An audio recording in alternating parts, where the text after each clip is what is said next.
नमस्कार दोस्तों, आज की इस वीडियो में हम बात करेंगे सॉलिड स्टेट के बारे में। देखिए, जनरली प्रीवियस क्लासेस में हमने ये पढ़ा है कि जो मैटर होता है वो आपके थ्री स्टेट्स में प्रेजेंट होता है, सॉलिड, लिक्विड और गैसियस स्टेट में।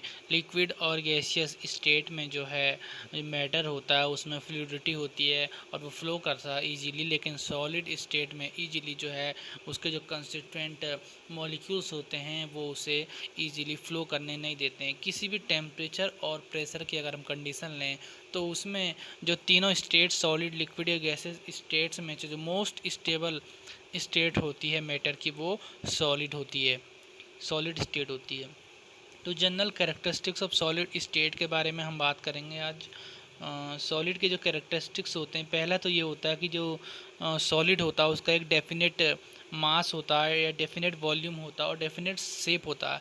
कोई भी सॉलिड स्ट्रक्चर जो होता है सॉलिड स्टेट में, अगर कोई मैटर है तो उसका एक डेफिनेट क्या होगा, शेप होगा, डेफिनेट साइज भी होगा, उसका कुछ ना कुछ मास होगा और कुछ ना कुछ वॉल्यूम भी होगा। एग्जांपल के लिए कुछ भी ले लीजिए, मान लीजिए कोई हम स्टोन ही ले लें या कोई पत्थर ही ले लें, तो उसका कोई ना कोई वॉल्यूम होगा, मास होगा, कोई ना कोई उसका शेप होगा, साइज होगा। ठीक है।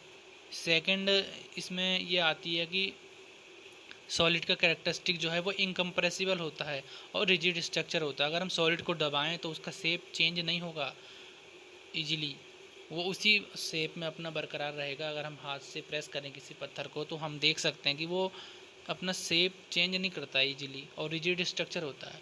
ठीक है। और थर्ड प्रॉपर्टी ये होती है कि जो कंस्टिट्यूएंट पार्टिकल्स होते हैं, एटम या मॉलिक्यूल या आयन से, कोई भी अगर मैटर है तो एटम आयन से मॉलिक्यूल से मिलकर ही बनता है। ठीक है। तो सॉलिड में क्या होता है, जो ये इसके कंस्टिट्यूएंट पार्टिकल्स होते हैं मैटर के, एटम्स, आयंस या मॉलिक्यूल्स, ये एक फिक्स्ड पोजीशन को ऑक्यूपाई करते हैं सॉलिड स्ट्रक्चर में। उनकी एक फिक्स्ड पोजीशन होती है उस इंटरमोलिकुलर स्पेस में, उसके जो है फिक्स्ड पोजीशन होती है एटम, साइन या मॉलिक्यूल्स की सॉलिड स्टेट में। और अगर ये ओसिलेट करते हैं तो अपनी मीन पोजीशन पर ही ओसिलेट करते हैं, ज़्यादा इसमें मूवमेंट नहीं दिखता है हमें सॉलिड स्टेट में। ठीक है। और अनदर इसके करेक्टरिस्टिक जो हैं सॉलिड के वो ये हैं कि जो इंटरमोलिकुलर डिस्टेंस होती हैं सॉलिड के, जो अंदर इंटरमोलिकुलर डिस्टेंस होती है कंस्टेंट पार्टिकल्स के बीच में, वो बहुत ही कम होती है। बहुत ही कम होती है मीन्स ज़्यादा स्पेस इसके बीच में नहीं रहता है, एक दूसरे से कनेक्टेड रहते हैं, जिसके कारण ये सॉलिड स्टेट अकर होती है। ठीक है। और ये सॉलिड स्टेट इसलिए अकर होती है क्योंकि जो इंटरमोलिकुलर फोर्सेस होता है, अट्रैक्शन का इंटरमोलिकुलर फोर्स जो होता है मॉलिक्यूल्स के बीच में, एटम्स या आयंस के बीच में, वो बहुत ज़्यादा होता है, स्ट्रॉन्ग होता है, जिसके कारण ये सॉलिड स्टेट आपकी हमें मिलती है। ठीक है। अगर हम डायग्राम से समझें तो डायग्राम से यहाँ पर मान लीजिए कोई सॉलिड स्ट्रक्चर है, तो इसके अगर जो मॉलिक्यूल हैं उसमें इंटर मॉलिक्यूलर जो स्पेस होता है बहुत ही कम होता है। देखिए, अगर ये कंस्टेंट पार्टिकल्स हम मान के चलते हैं किसी सॉलिड के, ये आपके कंस्टेंट पार्टिकल्स हो गए, एटम्स, आयंस या मॉलिक्यूल्स हो गए, तो आप देख पा रहे होंगे इनके बीच में जो इंटर मॉलिक्यूलर स्पेस है बहुत ही कम है, एक दूसरे से कनेक्ट ही हैं लगभग। ठीक है। और कनेक्ट हैं तो इसका मतलब ये इंटरमोलिकुलर इस फोर्स जो है सॉलिड में बहुत ज़्यादा स्ट्रॉन्ग हुआ। ठीक है। इंटर मोलिकुलर फोर्स जो होगा वो स्ट्रॉन्ग होगा, सॉलिड में स्ट्रॉन्ग होगा। और इंटरमोलिकुलर जो स्पेस होगा वो आपका वो भी बहुत कम होगा। ठीक है। इंटरमोलिकुलर इंटरमोलिकुलर जो स्पेस होगा वो भी बहुत ही कम होगा। ठीक है।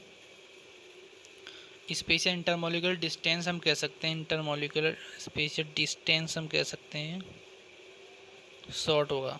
ठीक है। तो इसी और इसका जो सॉलिड का होता है कुछ ना कुछ इसका डेफिनेट आपका, या तो इसका मास भी होता है, कुछ ना कुछ इसका वॉल्यूम भी होगा, कुछ ना कुछ इसका शेप भी होगा। इस तरीके से ये जो प्रॉपर्टीज़ हैं सॉलिड की, मास होगा, वॉल्यूम होगा, शेप होगा, कैरेक्टरिस्टिक्स हैं ये सॉलिड स्टेट की, कि सॉलिड के कुछ ना कुछ मास होता है, वॉल्यूम होता है, शेप होता है, इंटरमोलिकुलर फोर्स स्ट्रांग होता है इनमें, मॉलिक्यूल्स में, कंस्टेंट पार्टिकल्स में इंटरमोलिकुलर डिस्टेंस बहुत कम होती है, इसके कारण इंटरमोलिकुलर स्ट्रॉन्ग फोर्सेस के कारण जो है एक दूसरे को अट्रैक्ट करते हैं और एक सॉलिड स्टेट फॉर्म करते हैं। और कांस्टेंट जो पार्टिकल होते हैं, एटम, आयन या मॉलिक्यूल से मिलकर ये बना होता है सॉलिड। तो इसमें जो ये कांस्टेंट पार्टिकल्स हैं, एटम, आयन और मॉलिक्यूल्स, ये अपने फिक्स्ड पोजीशन ऑक्यूपाई करते हैं स्ट्रक्चर में, और फिक्स्ड पोजीशन ऑक्यूपाई करने का अगर ये ऑसिलेट करते हैं अपनी मीन पोजीशन पर, ये ऑसिलेट करते हैं, ज़्यादा मूवमेंट नहीं करते, ठीक है। और इनको जो अगर हम दबाएं सॉलिड्स को तो इनकम्प्रेसिबल होते हैं, अपना शेप चेंज नहीं करते हैं दबाने पर, और रिजिड स्ट्रक्चर इनका होता है, ठीक है। तो जैसे हमने सॉलिड स्टेट की स्टडी करी, इसकी प्रॉपर्टी को जाना, तो उसके बाद हमने ये जाना कि यार जो सॉलिड हैं वो भी डिफरेंट टाइप के हैं, कुछ सॉलिड डिफरेंट प्रॉपर्टी शो कर रहे हैं, कुछ सॉलिड डिफरेंट प्रॉपर्टी शो कर रहे हैं। तो उसी के बेसिस पर उनका जो अरेंजमेंट है कंस्टेंट पार्टिकल से जो सॉलिड मिलकर बनता है, इन कंस्टेंट पार्टिकल के डिफरेंट अरेंजमेंट के बेसिस पर ही हमने जो सॉलिड को है क्रिस्टलाइन और एमोर्फस सॉलिड में आपका क्लासीफाई करा, ठीक है। सॉलिड में जो होता है टू टाइप के आपका सॉलिड फिर हमने क्लासीफाई करे, क्रिस्टलाइन और एमोर्फस सॉलिड, ठीक है। किसके बेसिस पर? Nature of order of present in the arrangement of their constant particle. जो कंस्टेंट पार्टिकल है उनके अरेंजमेंट, ऑर्डर ऑफ अरेंजमेंट के बेसिस पर, nature of order present in the arrangement of their constant particles, ठीक है। जो solid states होती हैं, सॉलिड स्टेट्स के जो कंस्टेंट पार्टिकल्स हैं, ठीक है, कंस्टेंट पार्टिकल का जो अरेंजमेंट है उस अरेंजमेंट के डिफरेंस के बेसिस पर ही हमने जो सॉलिड जो हैं इसको आपका क्लासीफाई करा, किस में? हमने एमोर्फस और क्रिस्टलाइन सॉलिड में। तो देखिए हम लिख लेते हैं, solid can be classified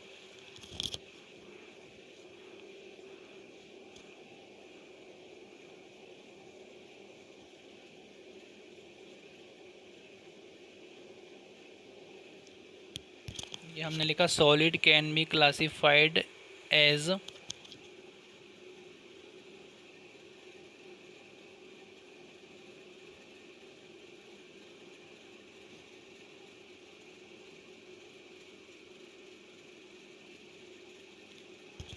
crystalline and amorphous on the basis of the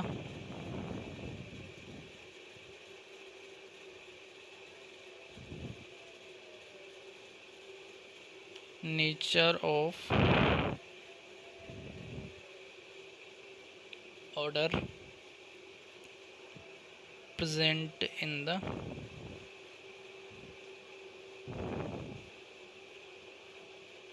arrangement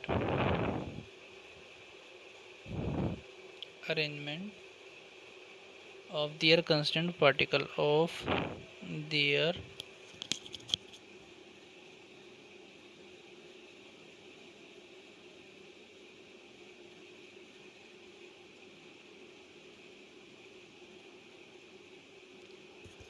constant particle. तो जो अगर हमने जब सॉलिड स्टेट की स्टडी करी तो उसमें हमने देखा कि सॉलिड भी हमने क्रिस्टलाइन और एमोर्फस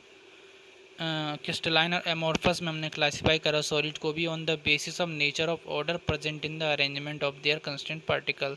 हम जानते हैं कि सॉलिड जो है कंस्टेंट पार्टिकल्स से, कोई भी सॉलिड जो है कंस्टेंट पार्टिकल्स अपने एटम आयंस मॉलिक्यूल से बनता है, और उनमें जो अरेंजमेंट है, उन कंस्टेंट पार्टिकल का जो अरेंजमेंट है उनके order of present, nature of order present, तो उन अरेंजमेंट में जो ऑर्डर प्रेजेंट है उसके नेचर के बेसिस पर, यानी कि जो अरेंजमेंट हो रहा कंस्टेंट पार्टिकल्स का सॉलिड्स में, उसके बेसिस पर हमने सॉलिड को एमोर्फस और क्रिस्टलाइन सॉलिड में हमने क्लासीफाई करा। नेक्स्ट वीडियो में हम पढ़ेंगे कि एमोर्फस और क्रिस्टलाइन सॉलिड्स क्या होते हैं और उनकी प्रॉपर्टीज़ में क्या डिफरेंस होते हैं। इस वीडियो में फ़िलहाल इतना ही। धन्यवाद।